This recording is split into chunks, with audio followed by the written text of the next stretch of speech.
ماشي من عادتي كنحلف في الوصفات ديالي، ولكن قسما بالله من كثرة ما خفيف هاد البريوش بحال ما هز والو في الصينيه.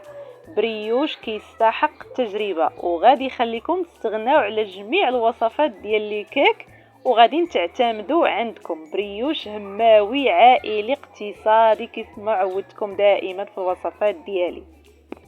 واهم حاجه انه كيتحضر في رمشه عين، يعني ما غتعجني ما غدلكي. كيف ما كتعرفوا الصيف دابا والعيالات ما كيبغيوش يوقفوا بزاف في الكوزينه، داكشي علاش قلت ضروري نتقاسم معاكم هاد البريوش. وكيف العاده ما تبخلوش عليا بلي لايك ديالكم وتقاسموا الوصفه مع احبابكم بطبيعه الحال الا عجباتكم، ونخليكم مع المقادير وطريقه التحضير.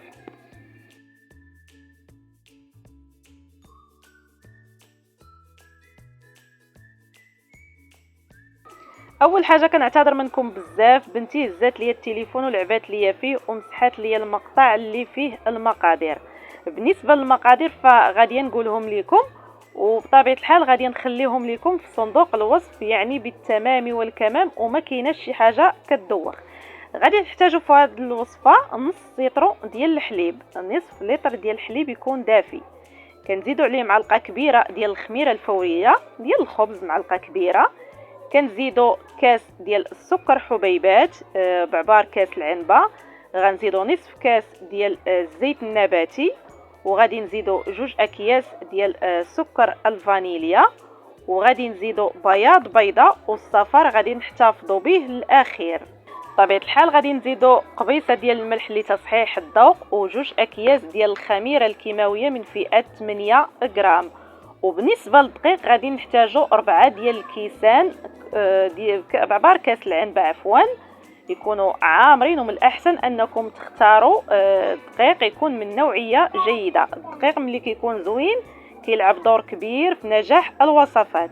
كنخلطوا المكونات جيدا، ما كنعجنوا مع حتى شي حاجه، كنحتاجوا فقط بحال هكا الفوي، وكنبقاو نزيدوا في الدقيق على المكونات حتى كيتجمع لينا العجينه ديالنا، وكنخليوها حتى كتختمر. كنغطيوها وكنخليوها حتى كتختمر.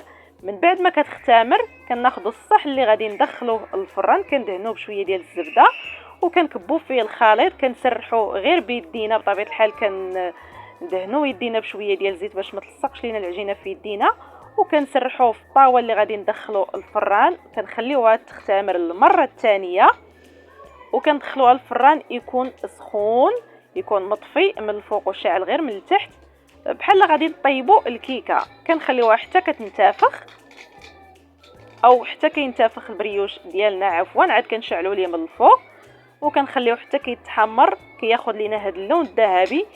فوا كنخرجوا البريوش ديالنا من الفران. في التزيين كيبقى لكم الاختيار. انا هنا عندي شوكولا، اختاريت نزينو بالشوكولا، وسميتو حبيبات ديال اللوز، حكيته بحال هكا في الحكاكه. بالنسبه للتزيين فكيبقى لكم الاختيار، تقدروا تدهنوا الوجه ديالو بلا كونفيتير ودردروا عليه شويه ديال الكوك، تقدروا ديروا لي زاموندي فيلي. عندكم الاختيار انكم تزينوه باش ما بغيتو، وكتخليوه حتى كيبرد وكتقدموه، راه كيجي غايه في الروعه. وبطبيعه الحال طريقه التحضير ديالو راه سهله ماهله وسريعه في نفس الوقت.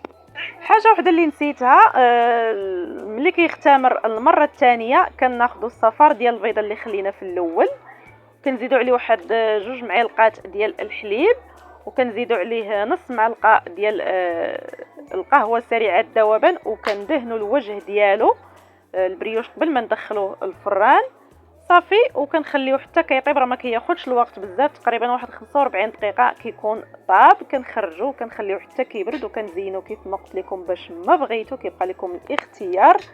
راه كيجي شي حاجه غايه في الروعه.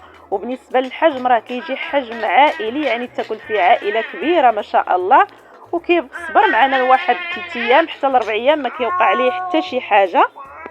كنديروه في شي صوبيره بحال هكا وكنديروه في الثلاجه، كنبقاو نستعملوه المده ديال 3 ايام، راه ما كيوقع عليه حتى شي حاجه صراحه. وبالصحه والراحه، نتلاقى بكم في فيديوهات اخرى ان شاء الله.